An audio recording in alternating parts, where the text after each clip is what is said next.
경선이 남았는데 거기서는 또 뭐 어떻게 신인들이 나오게 되면 오히려 좀 조화를 잘 이룬 그런 선거가 아니겠나 이런 생각이 들고요. 우리 동남사군 이제 최대 현안은 저는 이제 인구 소멸이라고 보고 있습니다.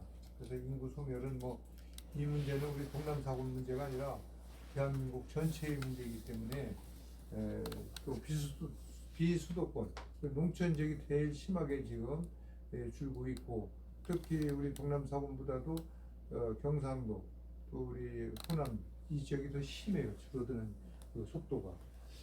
그래서 이제 그래도 충북은 수도권이라든가 도시 옆에 있다 보니까 조금 그쪽보다는 좀 낫다는 생각을 갖고 있고요. 그래서 이제 국가적으로 이제 이거를 해결해야지 지역구 국회의원 하나가 인구 소멸을 막고 이렇게 할 그런 는 아니다. 그래서 그것은 우리 의원들이 좀 더 힘을 합쳐서 국가적으로 어젠다를 가지고 이렇게 저수산 문제를 해결해야 된다는 생각을 갖고 있습니다. 그래서 제가 지역에 이제 SOC 사업이라든가 이런 것을 집중하는 것은 그래도 교통망이 구축이 됐어야만 기업들이 지역으로 오고 또 귀농귀촌도 더 많은 인구들이 유입되기 때문에 그래서 저는 그쪽으로 좀 신경을 이렇게 쓰고 있다는 그런 말씀을 드리고요. 그게 빨간 그래서 통이 보여. 결국 이제 사통팔달의 이런 교통 인프라 그것이 이제 또 하나의 인구 소멸을 막는 데는 그래도 최소한의 역할을 할 수 있다는 생각을 갖고 있습니다. 그래서 저는 이제 그 나름대로 지금 어느 정도 구축을 하면서 갔는데 이제 이 농촌 문제에 대해서는 제가 농해수 의원으로 활약하는 것도 그런 의미가 있습니다. 왜냐하면 그래도 지역의 예산 현안 문제 이런 걸 가져오야 되기 때문에 그쪽을 농해수 의원을 택한 이유도 그런 이유가 있었는데 어떻게든 이제 그래도 지역에 필요한 예산을 확보하려면 그 농촌 지역의 예산이죠. 뭐 SOC 사업이야 뭐 국토이지만 이쪽에서 많은 예산이 지금 확보를 하고 있고 엊그제도 이제 지금 우리 영동군의 스마트팜 그것이 이제 예산 확보가 됐어요. 그때 세 개 군을 뽑는데 세 개 도시를 뽑는데 저희들이 그때 영동군에서 탈락이 됐어요. 탈락이. 그래서 예산을 받는 과정에서 요걸 쪽지 예산을 넣어가지고 예산을 만들어야 되는데 만든다고 해서 우리 지역으로 가져온다는 그 100% 오는 게 아니잖아. 또 공모 사업을 통해야 되기 때문에 그래서 고민을 많이 했는데 일단은 넣고서 한번 또 추진을 하자 해가지고 예산을 집어넣었었어요 제가. 그래서 다행히 이제 공모 사업이 또 선정이 돼가지고 영동에서 이제 잘 돼가지고 좀 괜찮고 또 우리 보건 같은 경우는 지금 이제 내북면 그리고 이제 이게 뭐더라 예산이 이게 98억짜리인데 그게 또 잘 됐어요. 잘 돼가지고 아마 이제 오늘 아마 발표를 할 겁니다. 그래서 장관하고도 통화를 했는데 어쨌든 이제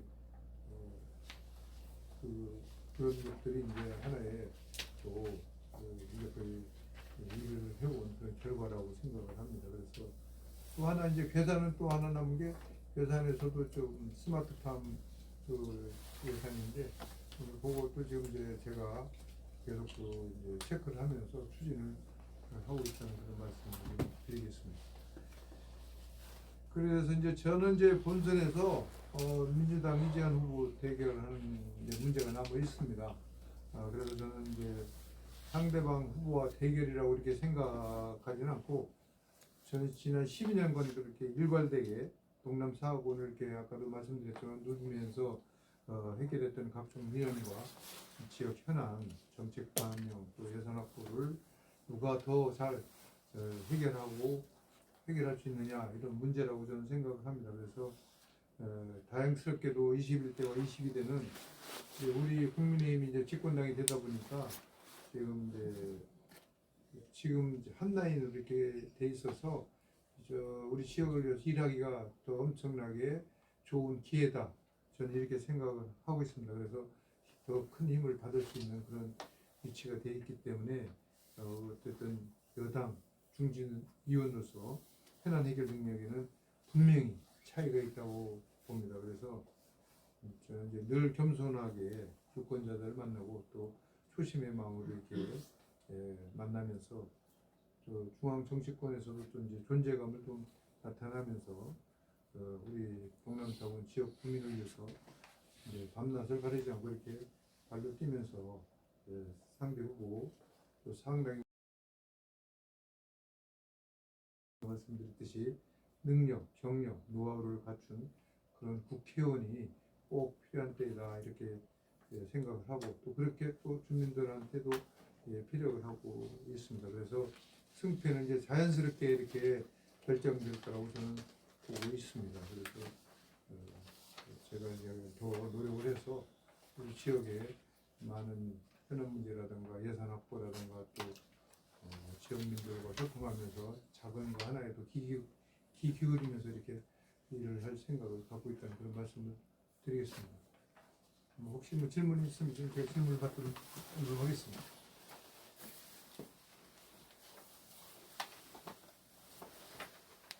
광역전철은 어떻게? 광역철도. 옥천하고 영동. 예. 그거는 이제 광역철도가 이제 사실은 지금 예를 들면 영동에서 용산 가는 것도 이게 기장통으로 이걸 하려다 보니까 제가 되기 전에 그걸 못한 거예요. 왜냐면 PC가 안 나오니까 뭐 할 방법이 없잖아. 그래서 제가 편법을 쓴 거예요. 그래서 1차로 영동에서 영동대학 곳곳 1차로 끊어서 한 거예요. 그거 할 때도 이거 하면 다음에 2차로 저걸 해두려고 할 거 아니냐. 기재부에서 그렇게 얘기를 한 겁니다. 그래서 절대로 안 하겠다, 이것만 하겠다라고 저는 얘기를 했죠. 그래갖고 그걸 했고 2차로 이제 그 다음에 해야지 어떻게. 이제 기재부 저 실장은 바뀌었잖아. 예산실장은. 그래서 그거를 2차로 이제 추진을 하는데 애로사항이 있었어요. 그게 이제 지금 저기 박준섭 지금 저 경제수석 이 친구가 저기 예산실장이었거든. 근데 그걸 알고 안 해줬어. 계속 안 해주고 내가 이제 개인적으로도 우리 충북 출신이라 잘 알고 있는데 계속 전화하고 문자 넣고 막 하니까 시트 마감 5분 전에 그걸 넣어갖고 해주더라고. 그래서 가까스로 했습니다. 예, 그렇게 그럼 해서 옥천은 26년에 만들어지는 겁니까? 연결되는 겁니까? 옥천은? 2026년도에 연결이 되고. 예. 영동은 그래서 언제쯤? 그래서 그런 식으로 해서 지금 이제 이게 원래 영동까지 대전역에서 42km입니다. 예. 근데 이게 광역철도법에 40km 이내로 끊어져 있어요. 또 BC도 안 되고. 그래서 두 가지를 해결해야 되기 때문에 옥천까지 1차로 끊고 그 다음에 광역철도 그 구간을 풀었어요. 지금 그걸 없앴고 그 다음에 이제 2차 BC는 이제 영동까지 이렇게 오는 걸로 2차로 끊고 제 계획은 3차는 이제 영동서 김천까지 이렇게 연결하는 것을 계획에 두고 있습니다. 그래서 이제 먼저 번에 그래서 제가 먼저 우리 시도지사한테 선수를 친 게 간담회를 하자고 그래가지고 대전시에서 간담회를 했잖아요. 대전시장하고 김영환 지사하고. 왜냐하면 대전시에서 분담률이 많거든. 그래서 대전시장도 영동까지 가는 거를 본인이 한다고 얘기를 했고 그래서 추진하는 데는 큰 어려움이 없을 거라고 보고 있습니다. 그렇게 진행될 겁니다.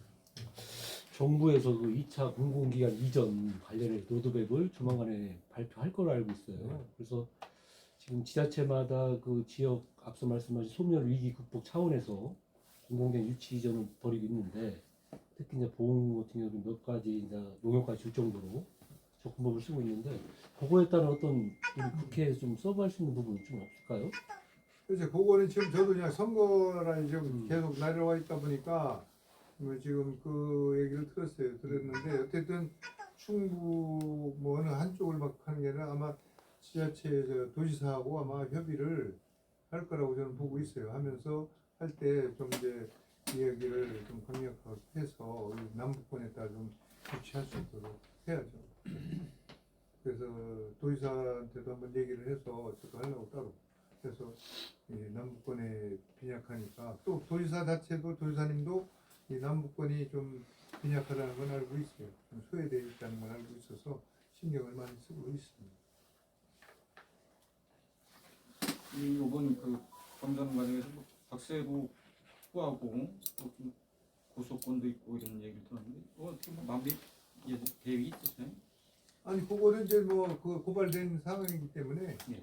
그건 뭐또 지금 뭐 방법은 없다는 거죠. 뭐 취하하거나 뭐 이런. 그건 취하해서 될 일은 아니고. 아, 예. 그 왜냐하면 그 허위사실 유포하고 뭐 한 두 가지가 있는데 예. 그거는 뭐 취하한다고 되는 일은 아니니까. 어. 그 범죄 사실이 이제 나와서 한 거기 때문에. 뭐 어쨌든 경선 과정에서 그 민주당 후보까지 해서 전체적으로 고소고발권이 많은가 보죠. 그 고소고발 말씀도 그 박세구 후보님께서도 말씀하신 거 그러던데 양측들이 다 많으신 건가요, 각자? 네? 각자 각 후보들을 고소고발하는 그런 사례들이 지금 많으신 건가요? 그때 뭐그 후보님 몇 건이나 몇 건이나 뭐 고소고발하셨어요? 저도 많이 당해보고 다 했잖아요. 그 선거 때만 뭐. 그래서 제가 뭐 공정선거 이걸 얘기를 하고 서로 이렇게 맡아도 하지 말고 이렇게 해도 양쪽 후보는 거기에 대한 반응은 없었잖아. 사실. 그러니까 어쨌든 뭐 현재로서는 뭐 취하하거나 선처하거나 뭐 이런. 아니 그건 예정? 취하해서 될 일이 아니라니까. 한번 들어가고 나면 반의사가 아니라 안 되는 거예요. 그러니까. 저희가 취하한다고 취하하고 싶다고 해도 취하가 안 되는 사건이에요. 한번 들어가면 안 돼요. 걔들이 하고 싶으면 하고 말고. 모두에 말씀하셨듯이 그 박세복 예비 후보를 먼저 만나자고 제안을 하실 거예요? 아니면 아니 뭐 이제 기회가 되면 뭐 제안을 한번 해야죠. 뭐. 그래서 제가 이제 승자니까 어떻게든. 근데 저는 좀 안타까운 게 그런 게 있죠. 뭐 어쨌든 박세복 후보도 훌륭한 후보고 뭐 일도 열심히 잘 했는데 어쨌든 뭐 좀 서로 뭐 저기 명분이라는 게 사실 없잖아요. 사실 그렇게 지나면서 내가 아 형님 저 한번 도전하겠습니다라고 정식적으로 저한테 얘기하는 건 아니고. 네. 내가 여기 기자들께서 뭐 다 처음부터 얘기는 못 드리겠지만은 어쨌든 그런 부분이 없지 않아 있었어요. 그래서 뭐 어차피 좀 끝났으니까 더 이상 그 얘기는 없을 것 같아요. 의원님 왜저 영동에서는 그 군의회 뭐 의장 포함해 가지고 국힘 소속 의원들 몇몇이 공개적으로 박세복 후보를 도왔잖아요.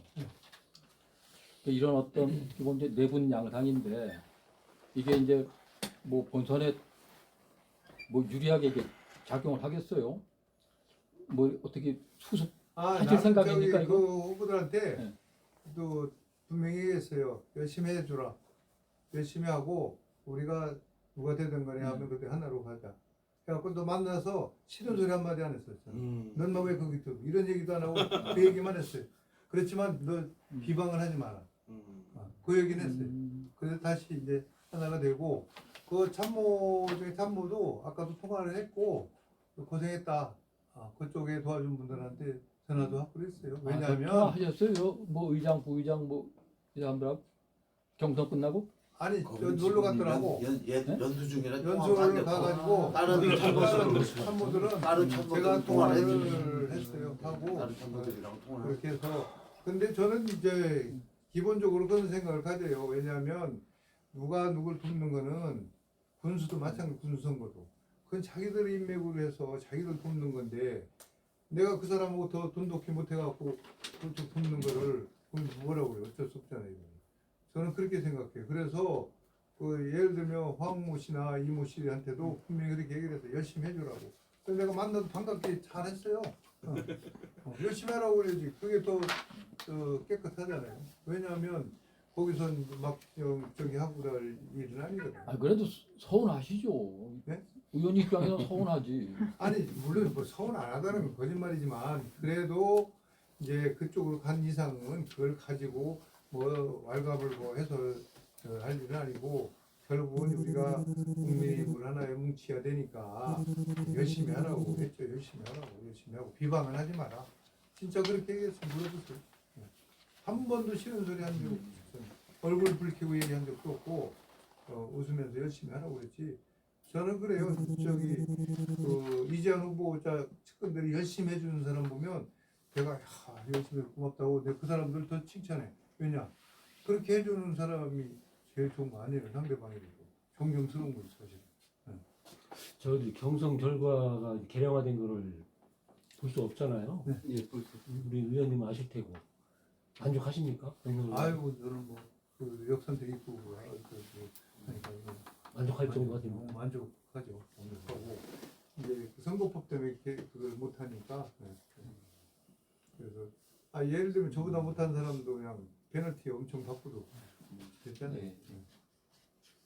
아니, 그 의원님 이제 본선 게임에 이제 들어갈 텐데 그래도 이제 영동은 경선하면서 어쨌든 갈등이 좀 있었거든요.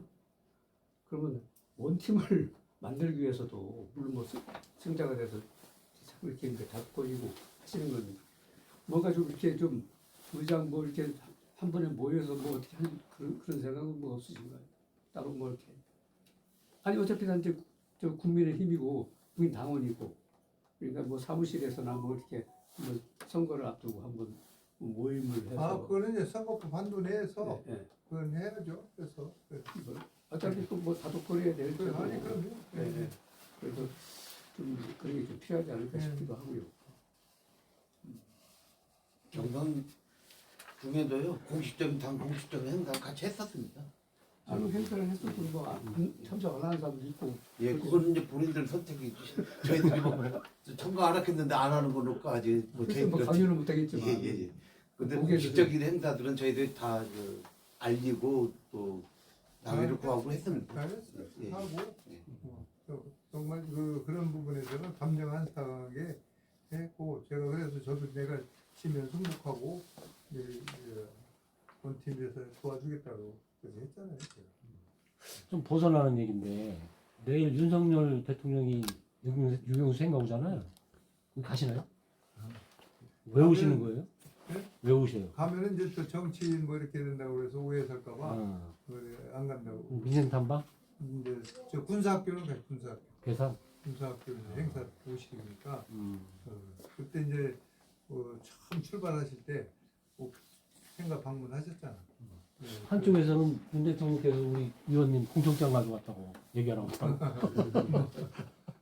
어디를 가셨나요? 일정이 내일 계산하고 여기 왔다 계산. 지사는 참석을 하시고 지사는 참석을 하고. 투어 하시는 거네. 저 어제 서산 갔다 오시고 선거운동을 너무 열심히 하시죠. 그 정치인이 한 거잖아.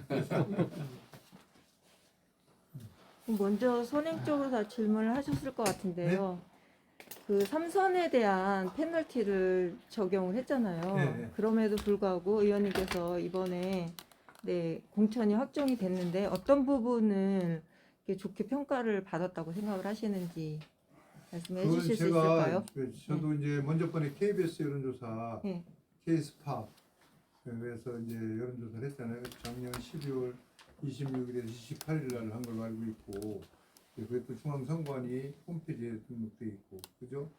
예, 그래서 저는 그때 솔직히 개인적으로 깜짝 놀랐죠. 그때는 뭐 여론조사를 받아라 우리가 연락한 것도 없고 그냥 한 거잖아요. 그래서 대면 조사로 이렇게 서면 조사를 이렇게 했는데 대면이죠. 전화 통화해가지고 뭐 면접 조사를 했는데 그걸 보고 저도 깜짝 놀랐어요. 저는 사실 여러 가지 그 핸디캡이 갖고 있었잖아요.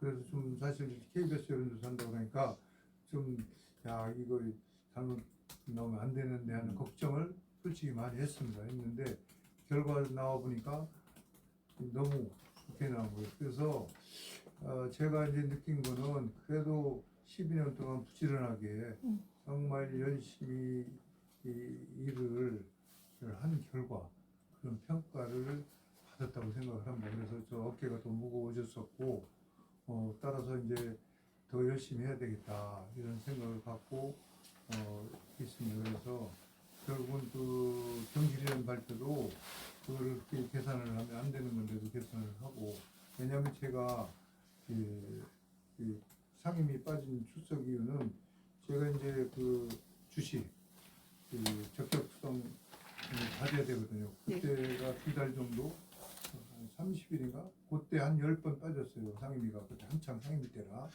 이제 그것이 합산돼가지고 그렇게 됐거든요. 그래서 이제 그런 부분. 그리고 제가 뭐 이해 충돌은 조사 한 번 안 받고 결국은 정치적으로 제가 당한 거라고 저는 생각을 하고 있거든요. 그러다 보니까 거기에 대해서 뭐 조사 한 번 안 받고 가족도 조사 한 번 안 받고 그냥 무혐의로 됐잖아요. 그 동안 한 1년 반 동안 그 언론이나 얼마나 저기 했어요. 그런데 문재인 정권에서 저를 가만히 둘 이유가 없잖아요. 예를 들면 아마 조사하는 사람들 경찰이든 검찰이든 국회의원 하는 잡으면 큰 보너스가 되는 거예요. 그런데도 불구하고 제가 아무것도 찾은 게 없으니까 무혐의를 된 거라고 저는 생각을 하고, 그래서 떳떳하다는, 지금까지 그런 사심을 갖고 해본 적이 없어요. 정치가. 남한테 돈 받아본 적도 없고. 돈이 많으신데요. 이걸로 예. 종료해도 네. 되겠습니까? 네, 고맙습니다. 그 충북에 35% 감산을 받고도 경선 이긴 분이 계시던데 그 뭐 의원님은 아니시죠? 예. 뭐 나일 수도 있고 뭐 아니, 모르는 거지 뭐. 그거는 중앙당에서 그거는 비밀이기 때문에 비밀로 붙였기 때문에 저희들이 말할 수 없습니다.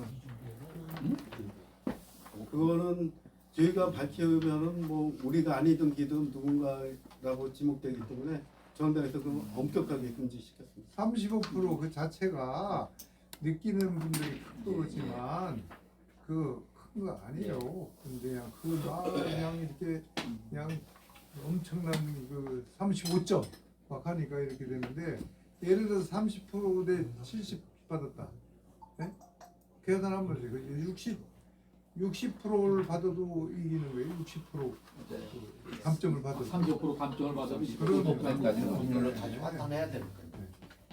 그러니까 그게 이제 정치 신인이 알리는데 주민들하고 접촉하는데 한계가 있다고 이렇게 보는 거죠.